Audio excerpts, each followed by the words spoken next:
Hello everyone, in this video we'll make our player move. To do that we'll have a look at variables, if statements and player input. So if you want to make games in Unity, this video is pretty much essential. I'm ready, are you ready?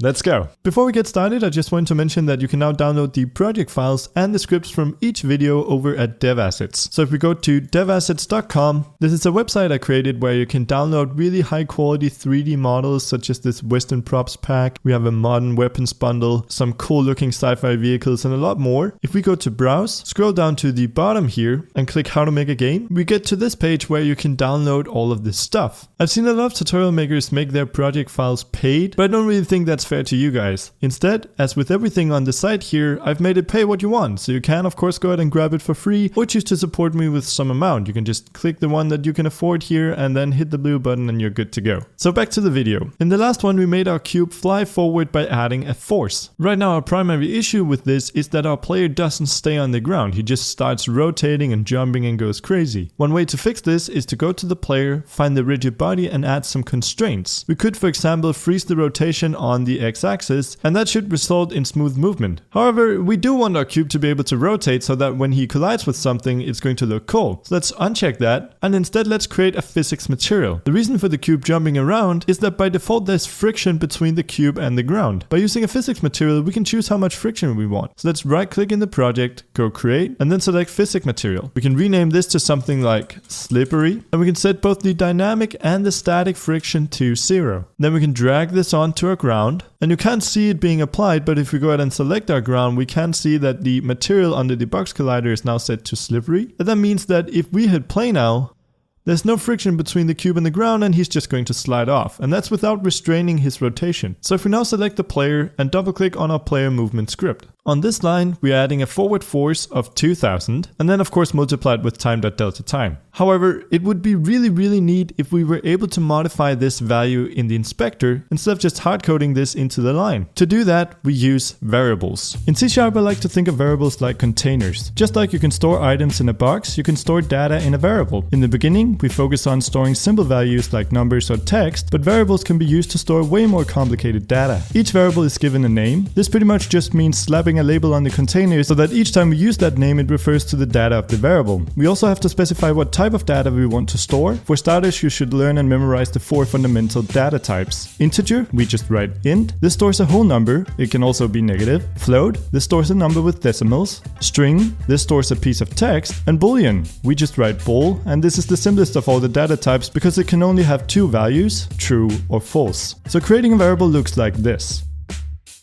Unity also allows us to edit a variable in the inspector. To do that, we mark it as public. However, this variable is currently unassigned. It has no value. We can assign the variable a default value by simply typing equals and then the value. To get the value of the variable in code, we simply write its name. Like here where we are printing the value 10 to the console. We can of course also edit the value of a variable. Here we set it equal to 5 and here we add 1 onto the current value, making it 6. So if we want to turn this number into a variable that we can edit in the inspector, we'll go up here and create some space. We'll write public, float because we want a number that we can fine tune with decimal places. Then we need a name. In our case, we could do something like forward force and we can set a default value. In our case, we'll just set that to the same 2000. Then we can substitute this number with forward force. So we'll just take the forward force here and paste it down there. If we now save, go back into Unity, we can see that we are now able to adjust the forward force in the inspector. We could set it to 4000 or to 1000.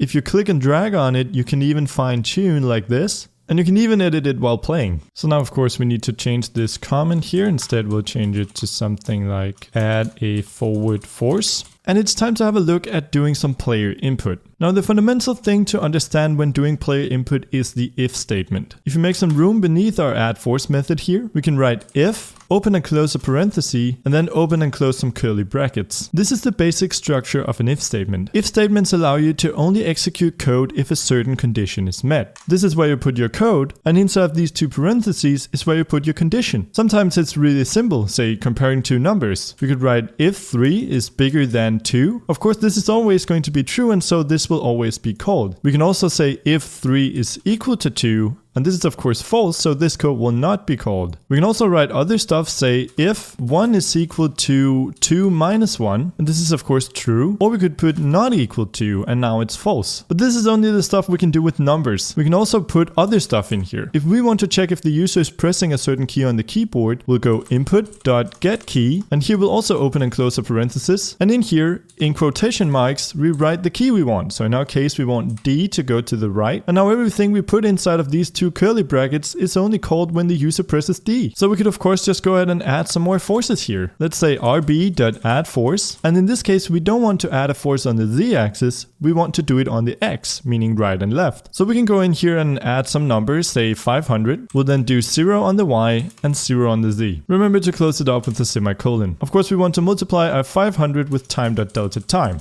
just like we do up here. If we now save this, I'll just set the forward force to something pretty low, just so our cube doesn't go flying off. We can hit play, and we should see that when we hold down D, our cube will indeed move. So we can go back and add this to the other direction as well. To do this, we simply copy our code, paste it right beneath. Instead of checking for the D key, we'll check for A. And we still want to add a force on the x-axis, but we want to do so in the opposite direction. So we'll just input a minus here. Again, we can save this, play the game, and see that we can now move in both directions. In fact, why don't we go ahead and make our movement speed adjustable in the inspector the same way we did with forward force. To do that, we just add a new public float up here, and we'll call this something like sideways force. Let's just default that to 500.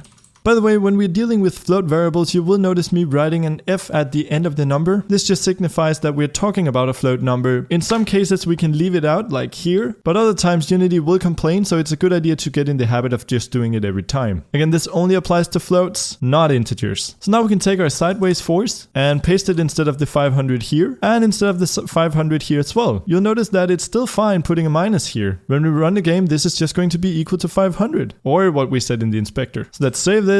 Go back into Unity, and we can now see that we can adjust the sideways force as well. So let's try setting the forward force to something like 1000 and the sideways force to something like 600. And it already starts to feel like a game. If you were able to follow along with this, really good job. Programming the movement of the player is definitely not the easiest thing that you can do in Unity, and so it's always annoying that it's really the first thing that you have to do in most cases. But I hope you learned something, and remember, you don't have to understand and definitely not remember all of this the first time. I will just mention that the way that we're handling player movement here is not the most efficient way, but no one expects you to write perfect code right off the bat. I just want to let you know how this could be improved. There's two main problems here. The first one is how we're getting player input. Now, using input.getKey here is totally fine, and in our case it works perfectly, but as soon as we want to do stuff like smoothing player input, supporting alternative keys, or maybe even a controller, Unity has some much better ways to handle the player input, so you can definitely look into that if you want to improve it. Also, we are currently checking for input inside the fixed update. Well, it's fine in our case because what we're doing is movement, and that's usually a fairly smooth thing. It's definitely not a good idea to do for stuff like jumping or other one-off events. The reason for this is that input is updated in the update method, and if the fixed update runs slower, you might have a situation where you actually miss some player input. First, that would just mean that the input gets slightly delayed, and that's why I think it's fine here. But the recommended thing to do is check for your input in the update method, then store that input in some sort of variable up here. In our case, that could just be two booleans called something like move right and move left that you'd set to true if the key is pressed and false if the key is released, and then check if those variables are true or false down here to add a force. But I really wouldn't worry too much about that right now. So that's pretty much it for this video. If you enjoyed it, make sure to subscribe so you won't miss the next one. Also, if there's anything you would really like me to include in this mini-series, definitely leave a comment and I'll see what I can do. So thanks for watching, and I will see you in the next video. Thanks to all of the awesome people who donated in January, and a special thanks to Derek Heemskirk, Faisal Marify, James Calhoun, Robert Bonham, Peter Locke, and Jason Tito. If you want to become a patron yourself, you can do so at patreon.com/brakis. Thanks a lot, guys.